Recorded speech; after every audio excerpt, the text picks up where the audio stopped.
안녕하십니까, 쫑쌤입니다. 네, 오늘은 건국대, 동국대, 홍대 이렇게 소위 건동홍이라고 부르는 이 세 개의 대학교 수리논술 전형 심층 분석하겠습니다. 시작합니다. 자, 전형 일정부터 보시면 원서 접수는 9월 10일부터 14일까지로 똑같고요.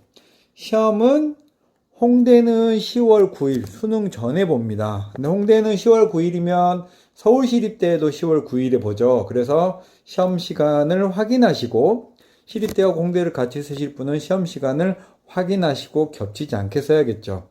그리고 건대는 수능 다음 날인 토요일, 동국대는 그 다음 날인 일요일 날 봅니다. 건대는 14시인 2시하고 5시 40분 이렇게 두 번에 나눠서 봅니다. 자기 모집 단위에 맞춰서 보면 되겠네요. 자, 전형 방법 보겠습니다.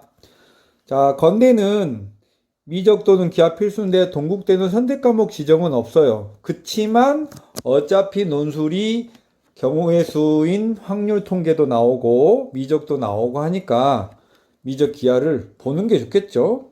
확통만 해서는 미적 기하를 맞출 수 없습니다. 자, 홍대는 미적 또는 기하가 필수고요. 모집 인원은 다음과 같이 되고요. 자, 반응 비율은 건대는 논술 100입니다. 건대는 학생부를 전혀 보지 않는 대학이고요. 동국대는 논술 70에 학생부 30, 홍대는 논술 90에 교과 10인데 교과의 반영 비율은 10%고요. 동국대는 학생부가 30%인데 이 중에 교과가 20, 비교과가 10인데요. 비교과는 출결을 보는 거예요. 3일 이하면 비교과는 만점입니다. 그리고 이제 교과는 국수, 사과, 영사, 석차, 상위 10과목. 그러니까 이 과목 중에서 여러분이 잘한 과목 10개만 딱 뽑아가지고 보는 거예요. 그리고 홍대는 국영수가 교과별 상위 3과목에서 12과목의 석차 등급. 석차 등급을 본다는 건 진로 선택 과목은 보지 않겠다는 뜻이 함의되어 있네요. 자, 그래서 보통 여러분이 너 내신 얼마니? 이렇게 말하면 저 5점대요. 이렇게 말하는 것보다 동국대나 홍익대는 실제로 여러분들이 좀 잘한 과목들이 있잖아요. 그래서 실제보다 여러분이 생각하는 것보다는 여러분이 가지고 있는 내신 점수가 좀 더 높다는 거. 그렇지만 가장 중요한 건 이거죠. 논술에서는 내신의 반영이 비율이 그렇게 크지 않기 때문에 내신이 낮다고 너무 괴로워할 필요는 없어요. 한 최대 5등급 정도, 5등급, 5.5등급 이 정도까지도 논술 지원을 해도 됩니다. 근데 뭐 한 7등급, 8등급 이렇게 나오면 조금 어렵다고 보여져요. 근데 이렇게 합격한 학생도 저는 봤어요. 자, 그 다음에 수능 최저는 건대는 2개 합이 5, 한국사는 5인데 수의에는 3개 합 4고요. 동국대는 일반학과는 2개 합 5, 한국사 4고요.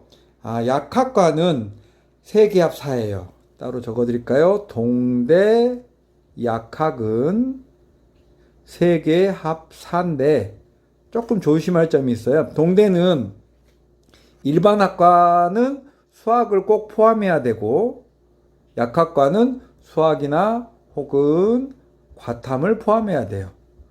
일반학과는 수학을 꼭 포함해야 되고 약학과는 수학 또는 과탐을 포함해야만 한다. 이거 확인 꼭 하셔야 됩니다. 그 다음에 홍대는 3개 합 8인데 3개 합 8이면 홍대 정시 수준하고 거의 딱 맞아요.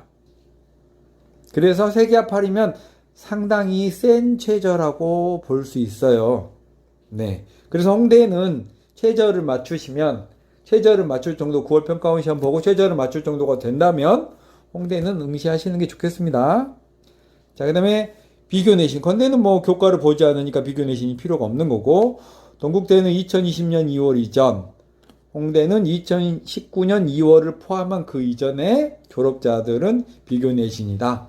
비교 내신은 논술 시험 성적으로 내신을 대체한다라는 뜻이에요. 그러니까 논술을 잘 보면 내신도 좋은 거라고 생각하면 되겠고 논술 못 보면 내신도 망한 거다. 뭐 이렇게 판단하시면 되겠습니다.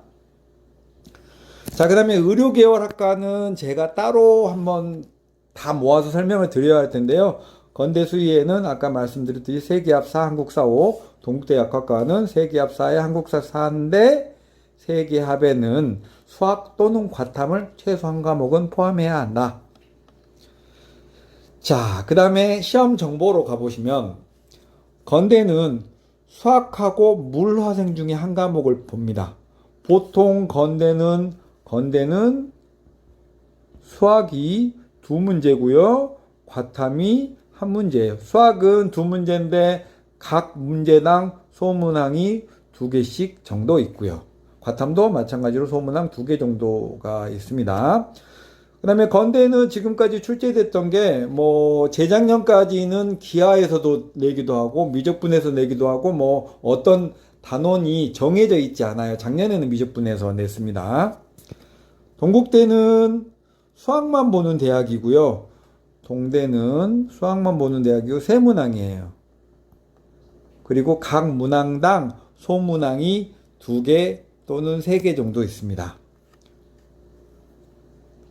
동국대 기출문제를 공부하실 때는요, 2020학년도 이후부터 공부하시는 게 좋아요. 그 전에는 과탐을 조금 포함했을 때도 있고, 많이 포함할 때도 있고, 심지어 과탐 위주였던 때도 있으니까 최근 기출문제 위주로 보시면 되겠습니다. 그 다음에 홍대는 세문항 보는 건 맞고요. 홍대만 유일하게 시험 시간이 120분이에요.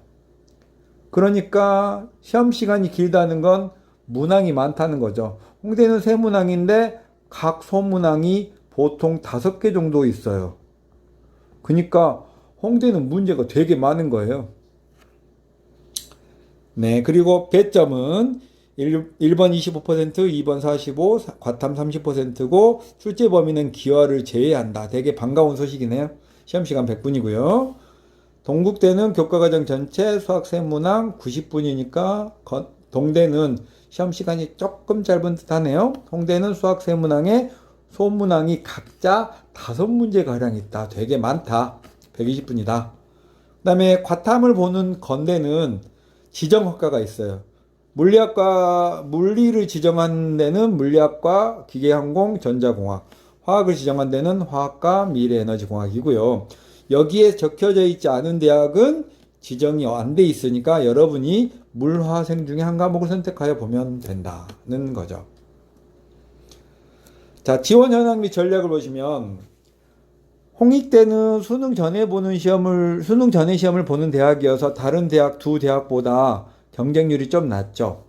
제가 수능 전에 논술 볼까 말까라 하는 코너에서 홍대랑 연대랑 성신여대랑 시립대 얘기를 다루는데요. 수능 전에 논술 시험을 보는 대학들은 경쟁률도 낮고 또 응시하려는 시험생의 질적 경쟁률도 좀 낮다. 그러니까 수능 전에 예를 들면 여러분이 정시 성적이 홍대에 미치지 못해서 홍대 가고 싶다 하면 수능 전에 응시하시는 게 더 좋아요. 자, 이렇게 해서 오늘은 소위 건동홍이라고 불리우는 세 개의 대학의 논술 전형에 대해서 살펴봤습니다. 네, 다음에 뵙겠습니다.